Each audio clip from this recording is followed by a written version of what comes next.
Salut à tous, ça y est, fini les teasers, je suis hyper content de vous présenter du coup la Fusion Bando V2, c'est mon châssis avec ses purs freestyle Bando qui allie robustesse et légèreté. C'est prévu du coup pour se manger les IPN à Mach 5 et repartir ni vu ni connu.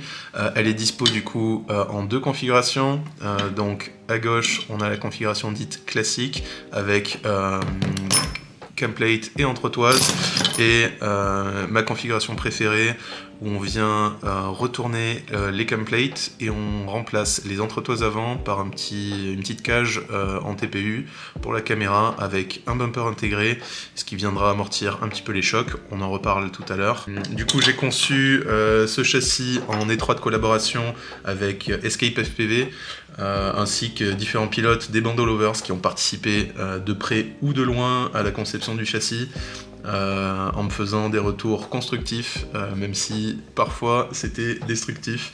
Voilà, alors elle est distribuée sur le site de Banso, vous trouverez les liens évidemment dans la description. Alors dans cette vidéo on va builder ensemble mon setup comme j'aime le voler, c'est donc cette configuration avec la cage caméra à l'avant, avec le bumper intégré. J'espère que vous allez kiffer tout autant que moi ce châssis. Il a été pensé du coup pour du vol engagé en bandeau et repartir à chaque fois.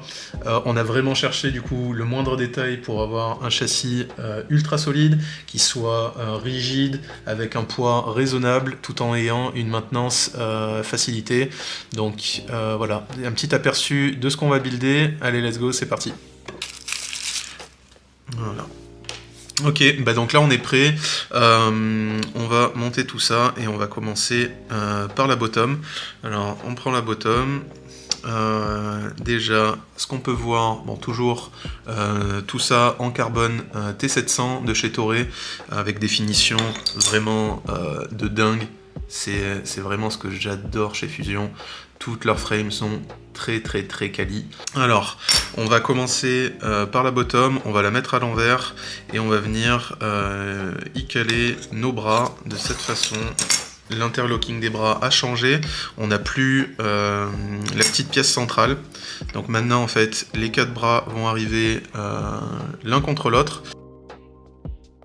Alors, autre chose, donc là on vient d'installer les bras, je vous ai parlé un petit peu de l'interlocking. Autre chose qui a changé, on était précédemment sur du 212 mm d'Anthrax moteur, d'où le nom de F212 hein, pour info d'ailleurs.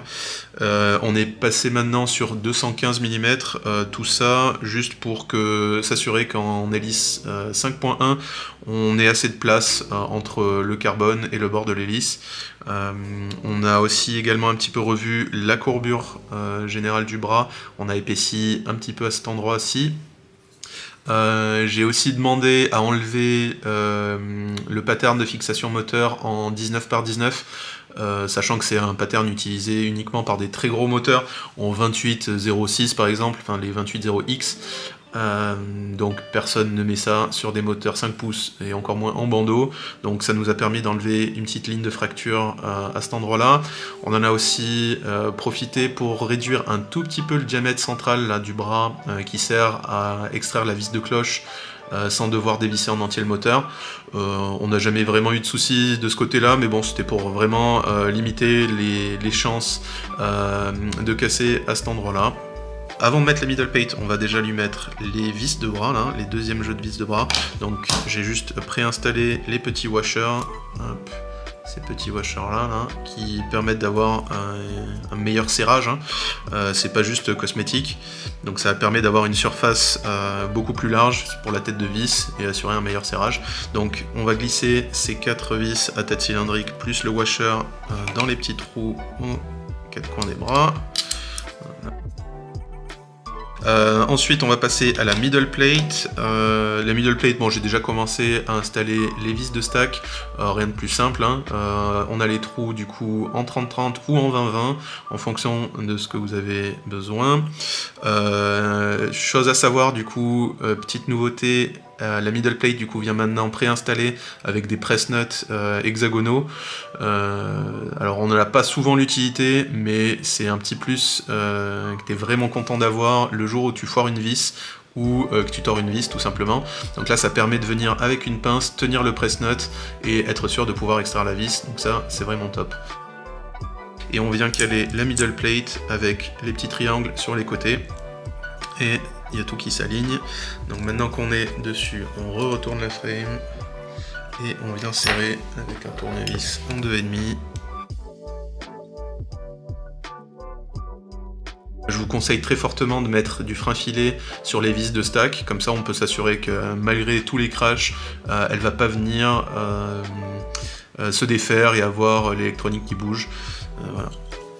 Et bien sûr, on serre bien tout ça en croix pour avoir un meilleur serrage. Donc là on a une base du châssis qui est top. On va maintenant procéder à installer les entretoises. La nouvelle couleur, moi personnellement je les adore, c'est un petit vert émeraude un tout petit peu bleuté, ultra stylé.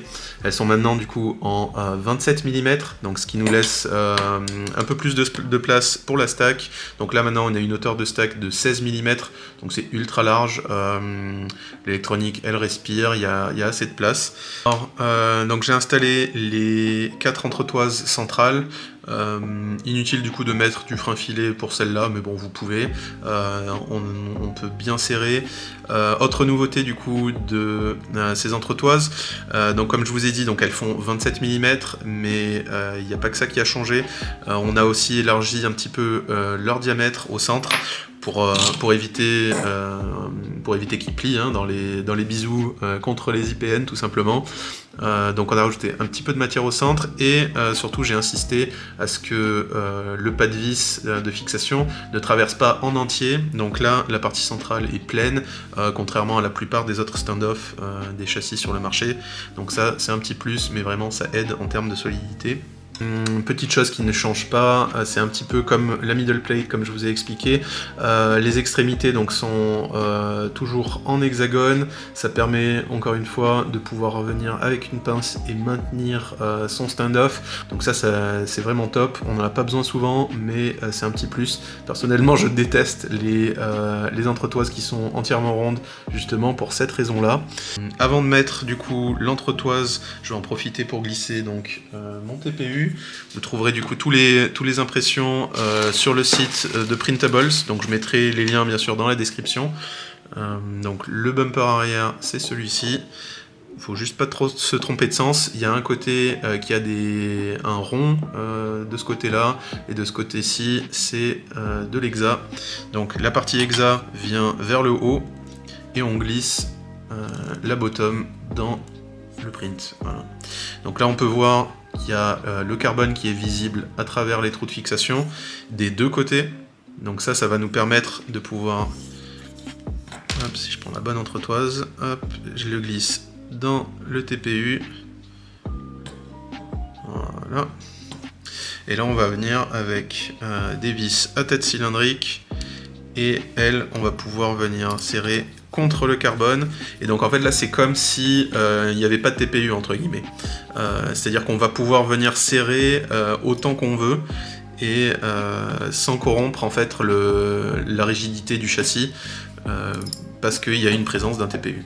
Donc ça, la plupart des autres TPU malheureusement ils sont designés justement en compression, et moi c'est quelque chose qui me rend fou parce que j'aime pouvoir serrer hop, voilà, autant que je veux les vis et garantir vraiment une rigidité, surtout dans les crashs.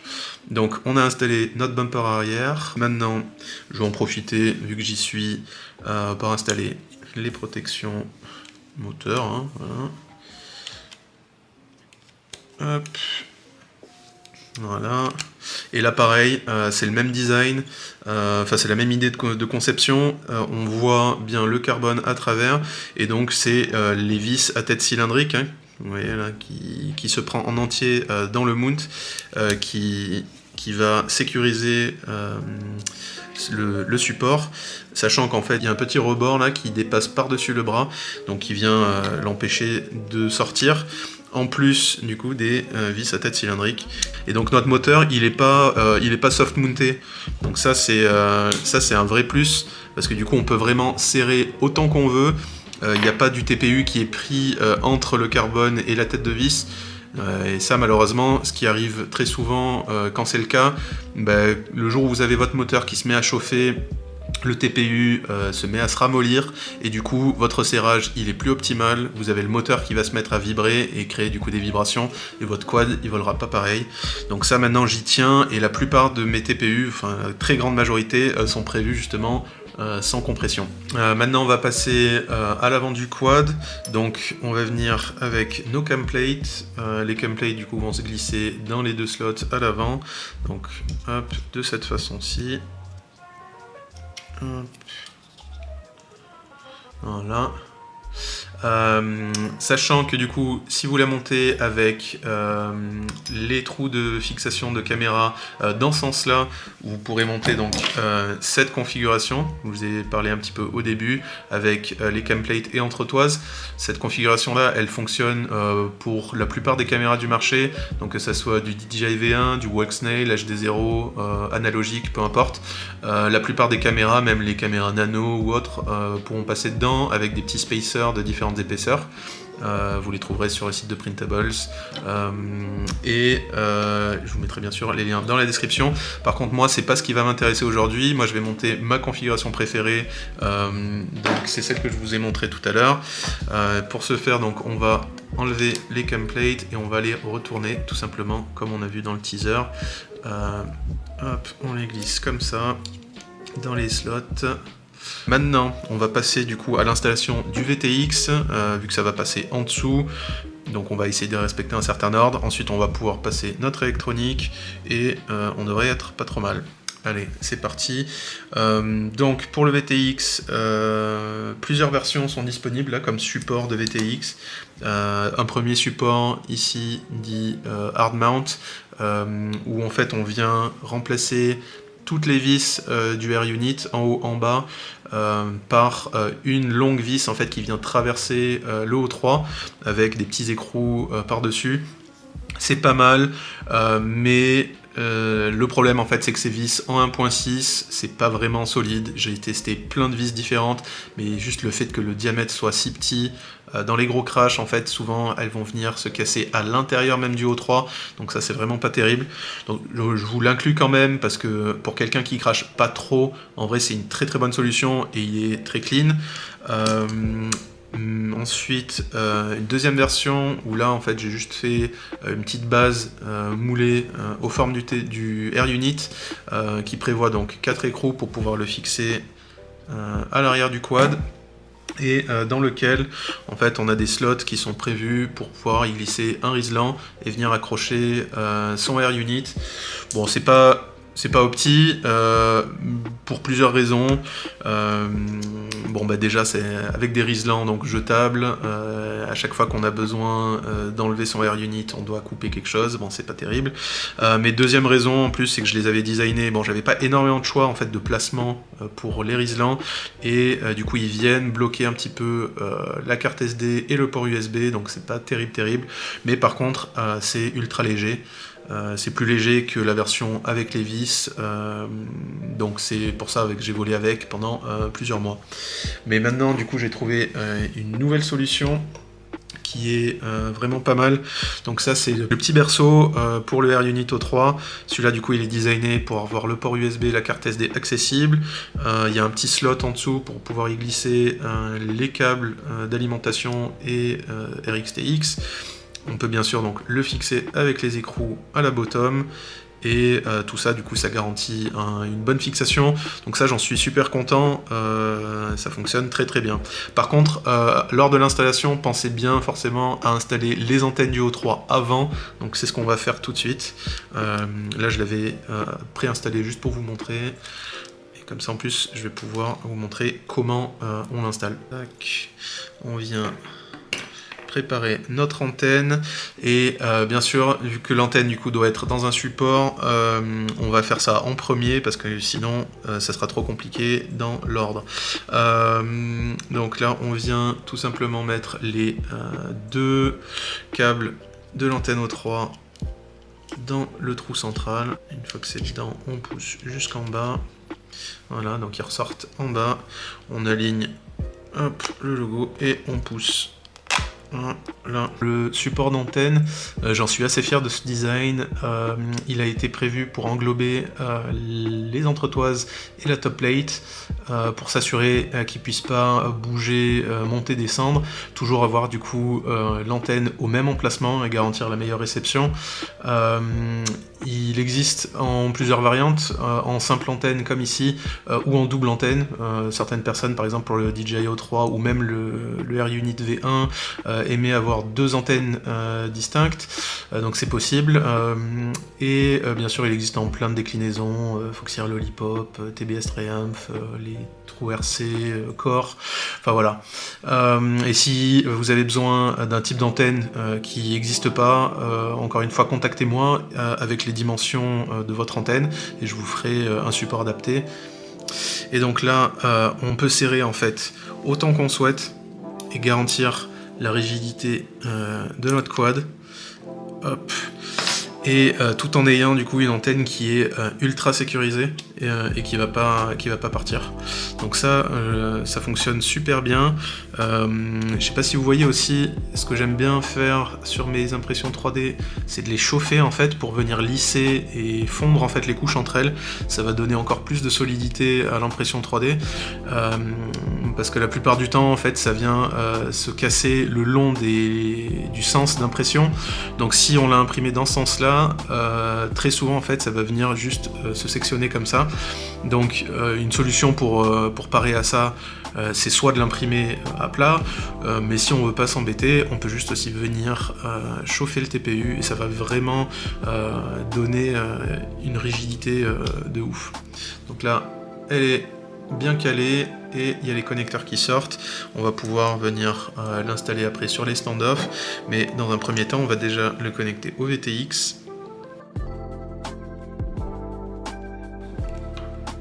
Donc là on a notre R-Unit avec l'antenne qui est préinstallée.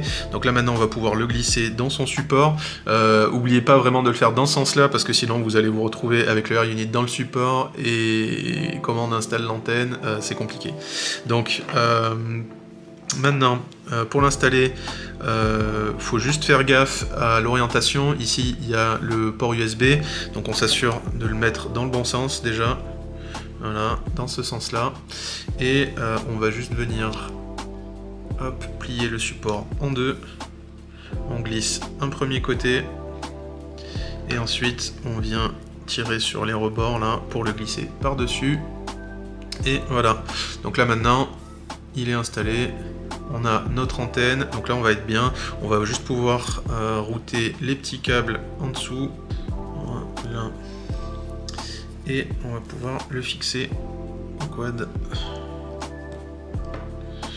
Donc on retourne le châssis et là on peut voir donc les trous de fixation à travers, ils sont alignés et on va juste venir avec une petite vis M2. Voilà, ça sert à rien en fait de serrer comme un fou, ça bougera pas d'un poil. Donc maintenant on peut retourner le drone. Hop.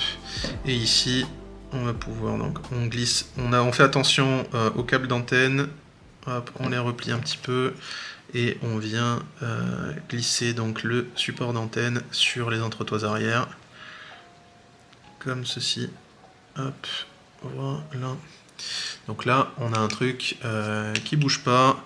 Le R-Unit il est super bien fixé et il surchauffera pas trop parce que de toute façon toutes les aérations là sur le côté, donc c'est bien ouvert, c'est vraiment pas mal. Alors donc maintenant on a la caméra qui se balade, donc on va éviter de rayer la lentille, donc on va passer à l'installation de la caméra. Hop. Donc on reprend notre bumper, la cache caméra du coup avec le bumper intégré, elle vient avec un tilt fixe. Donc ça c'est vraiment bien, surtout en bandeau, dans les gros crashs à répétition, là ça évite en fait d'avoir l'angle de la caméra qui va bouger et avoir du coup tous ces repères qui changent. Je suis sûr que ça vous est déjà arrivé, et là votre tilt il augmente sacrément, et là il n'y a plus aucun contrôle, donc ça c'est quelque chose de vraiment top, surtout en bandeau. Je pense que je reviendrai clairement pas en arrière sur un tilt variable. Personnellement, je trouve ça super top. Par contre, qui dit tilt fixe veut dire en fait que du coup, ces impressions 3D sont déclinées dans tout un tas d'angles de caméra fixe. Donc c'est disponible sur le site de Printables. Je vous mettrai les liens dans la description. Donc ils sont disponibles en tilt fixe allant de 10 à 35 degrés. Ici là je vole avec 17 degrés, mais j'ai tout testé. Ça par exemple c'est un 25 degrés. Celui-ci c'est un 10 degrés et celui-là c'est un 35 degrés, et à chaque fois on n'a absolument rien en vue et on a une belle protection là quand même pour éviter de venir bousiller sa lentille et amortir les chocs. Donc ça c'est cool. Maintenant on vient installer sa caméra et directement dans le mount on aligne hop, les trous de fixation avec les vis. Et on serre le tout. On serre pas trop, ça sert à rien pour l'instant. On viendra serrer une fois que ça sera installé dans les camplates. Je vous rapproche un petit peu. Donc le TPU est prévu pour venir se glisser dans la bottom, comme je vous ai dit. Donc là, on vient, tac. Et donc ça vient vraiment à fleur des encoches là, des camplates, et ça vient assurer du coup une rigidité à l'ensemble. Vraiment ce système, je trouve ça vraiment cool. On va venir maintenant mettre l'électronique. Donc là pour aujourd'hui je nous ai prévu une petite stack toute prête. C'est du Diaton Mamba, j'adore cette stack là, elle est pas trop chère et c'est quali. Hop, on va venir installer ça, pouf, sur les vis de stack. On fait gaffe au petit câble qui passe. Voilà, donc là lui je l'ai préinstallé avec un condo déporté. Moi j'aime bien avoir le condo à l'avant, là derrière la caméra, c'est là où il y a le plus de place, et sur une longueur comme ça au final c'est top. Bien sûr en général on dit d'avoir le condensateur le plus proche possible de l'alimentation, mais je vous déconseille en tout cas très fortement d'avoir le condensateur qui est soudé directement avec ses propres pattes de fixation là qui sont rigides.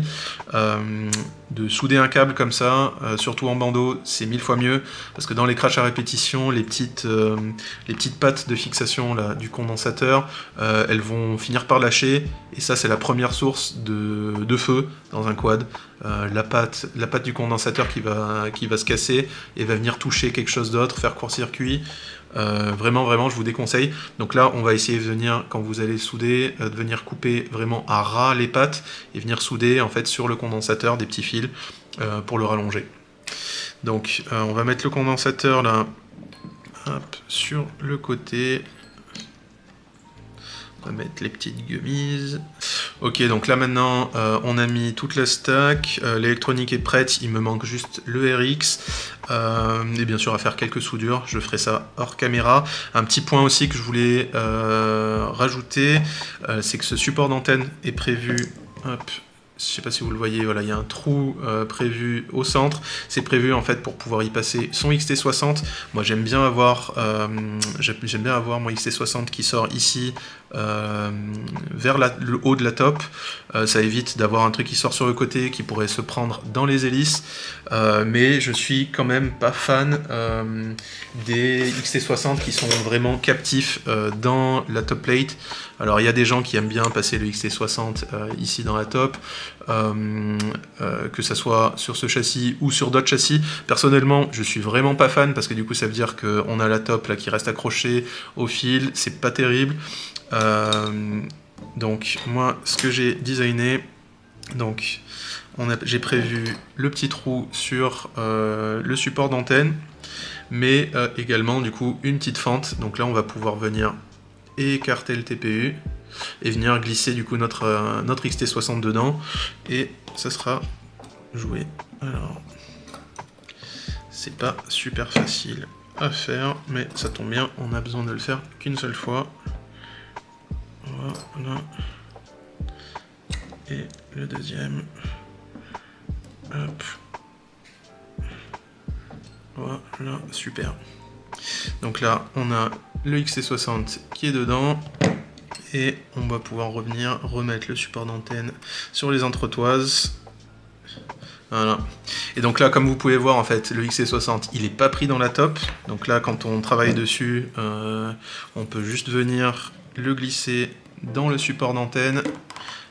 On s'assure qu'il va bien jusqu'au bout. Et voilà. Donc là, en fait, ça sort ici. C'est comme si ça sortait dans la top plate, mais c'est pas le cas. Donc là, pour travailler dessus, on peut juste enlever la top, et ça, c'est vraiment cool. La top plate également a été un petit peu revue. En plus de son épaisseur qui est maintenant de 2,5 mm, on a aussi élargi donc ces trois trous là pour pouvoir y passer des straps lipo à ces trois emplacements.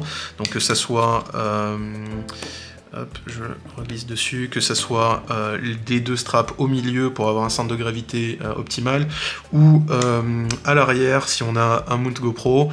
Voilà, donc ça accepte donc des straps 16 mm, c'est les straps justement qui viennent avec le châssis. C'est mes straps préférés, donc en antidérapant, Kevlar, boucle métal, ils sont vraiment top. C'est pour ça d'ailleurs qu'ils sont déclinés en édition Bandeau Lovers.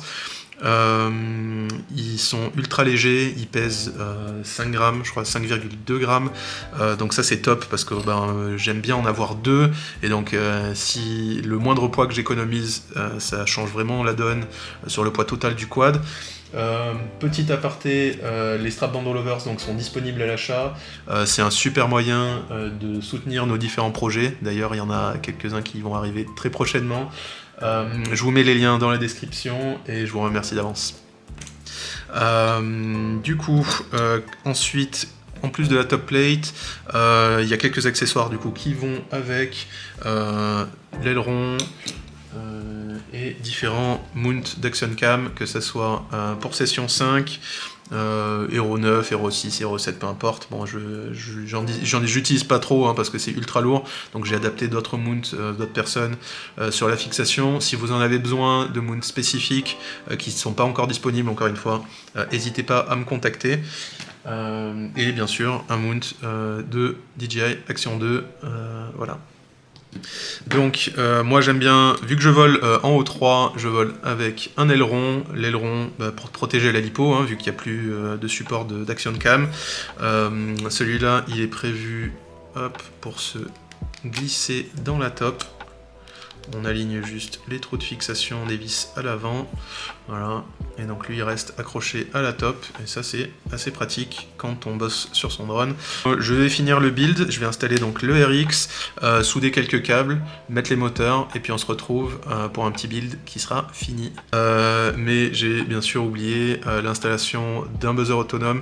Les gars, n'oubliez surtout pas de voler avec un buzzer autonome, ça sauve des vies, ça sauve surtout des journées entières à chercher son drone, même s'il est juste à ses pieds dans un buisson. Donc ça, c'est vraiment top. Je vous conseille du coup ces VFly Finder Mini là. C'est ceux qu'on peut rebrancher la lipo et la débrancher pour désactiver le buzzer. Donc ça c'est une superbe fonctionnalité, parce que du coup ça veut dire que lui on peut le cacher derrière la caméra même si le bouton il n'est pas accessible, et ça c'est vraiment cool. Allez, donc on n'oublie pas le buzzer autonome. Allez, petit fer à souder, tu chauffes ou quoi?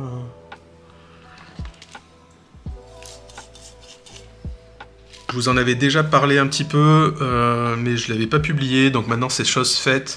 J'avais designé cette pièce parce que j'en avais marre en fait dans des crashs de venir déplug la lipo.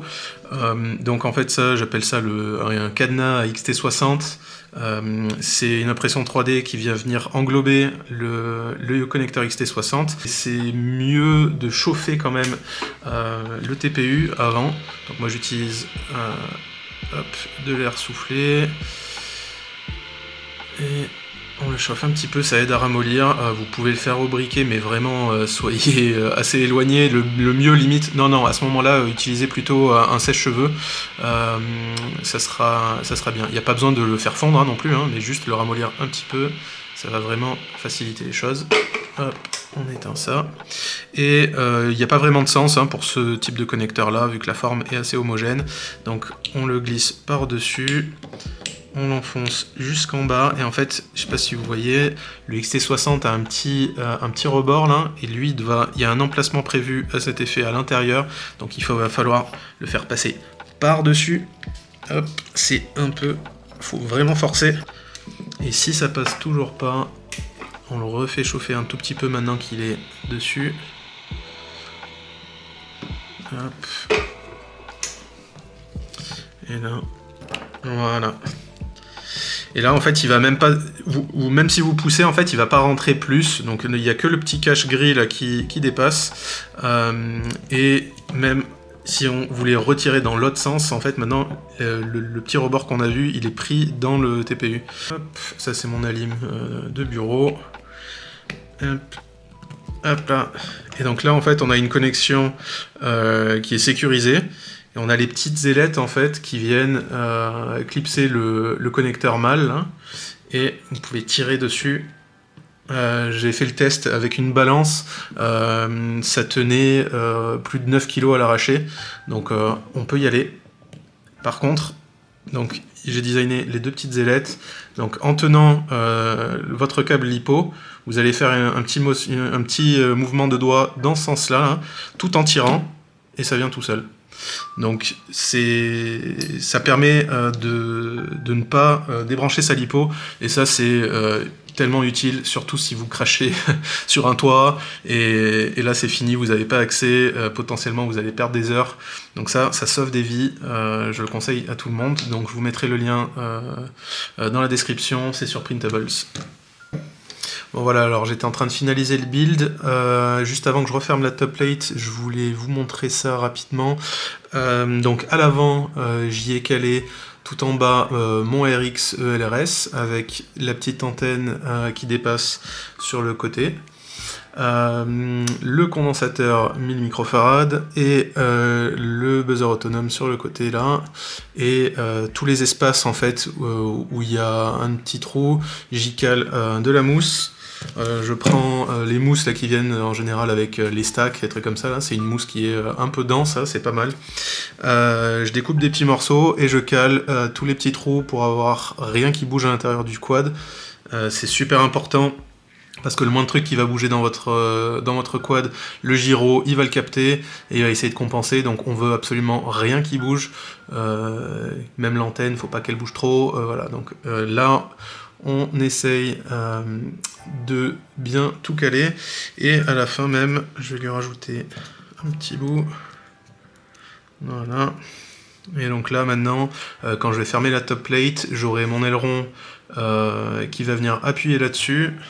Là j'allais refermer, mais je me suis rendu compte d'une erreur, donc faites attention vous aussi. Voir là, ici il y a un petit trou, là un grand trou, donc il faut que ça soit comme ça des deux côtés. Ici c'est pas le cas, donc il faut que je retourne ma cam plate, parce que sinon, alors elle refermerait si j'avais pas l'aileron, mais vu que l'aileron en fait est prévu pour justement venir dans ce creux là, il faut que je retourne ma cam plate.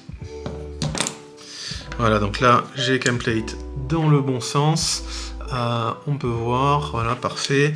Donc maintenant je vais rajouter encore un tout petit morceau de mousse pour vraiment être sûr que le condensateur par exemple va pas se déloger et va pas venir causer des vibrations que le gyro va capter. Donc maintenant on est tout bon, je revérifie, ouais, tout est nickel. Je vous laisse voir la hauteur de stack, voilà. Franchement, c'est un build ultra clean. Donc là maintenant, on est prêt à fermer le quad. Avant de remettre la top plate, du coup, je vais insérer mes straps lipo. Hop, là aussi. Et moi, j'aime bien utiliser du coup les deux straps à l'avant plutôt que à l'arrière.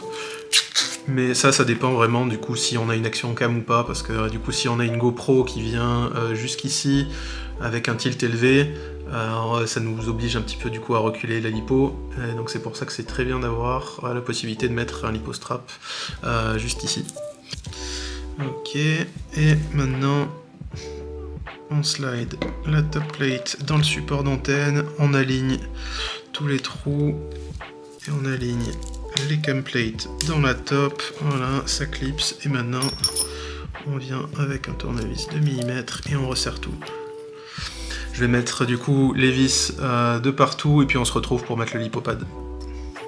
Alors on prend le lipopad lui aussi a changé. Personnellement je préfère du coup ces lipopads un peu plus en caoutchouc, qui sont un peu plus rigides, parce que l'Humagrip en plus à force ça venait partir en lambeaux, donc ça c'est quelque chose qui va être assez durable, ça fournit assez de grip, il est en 50A en termes de dureté, donc c'est assez mou mais ça garde sa forme. Donc moi vu que je passe les straps dans la top plate, je vais devoir enlever une petite section là, donc hop, on va préparer les ciseaux. En haut, on peut utiliser tout et j'aurai juste besoin de le couper un tout petit peu au bord pour placer le support de TPU. Alors, je vais commencer par ça d'ailleurs, donc je l'aligne. Là, il est bien. Je fais juste une petite entaille là. Je fais un petit arc. Donc maintenant on va enlever du coup la partie centrale pour pouvoir passer les straps. Hop. Donc c'est du 3M, on enlève la protection pour faire en sorte qu'il tienne encore mieux. On le chauffe un petit peu. Hop. Bon, il va lui manquer quelque chose quand même au quad là, hein. Des moteurs, hein. Mais bon, vu qu'on a des connecteurs MR30, on peut faire ça à la fin. Et ben déjà là, franchement, je suis super content. C'est un build super clean. Ça a de la gueule. C'est un beau build. Mais bon, hein, on fait du bandeau, alors on va ressortir les vieux moteurs. Ils fonctionnent encore très bien. Hop. Voilà. Hop.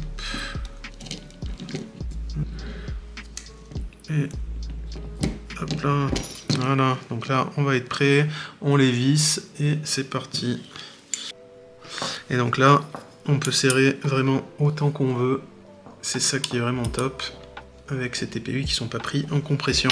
J'ai fait les petites finitions, j'ai rajouté un petit peu de scotch sur les connecteurs MR30, on a mis le lipopad, on a mis toutes nos TPU avec le support de VTX, le bumper, le support d'antenne, le cadenas XT60, l'aileron, les protections moteur, c'est ultra stylé. On va procéder quand même à la pesée. Hop, voilà. On décale ça là. On est à 473,1, bon voilà. Donc ça c'est mon setup actuel avec des T-Motor F60 et les HQ Prop J40.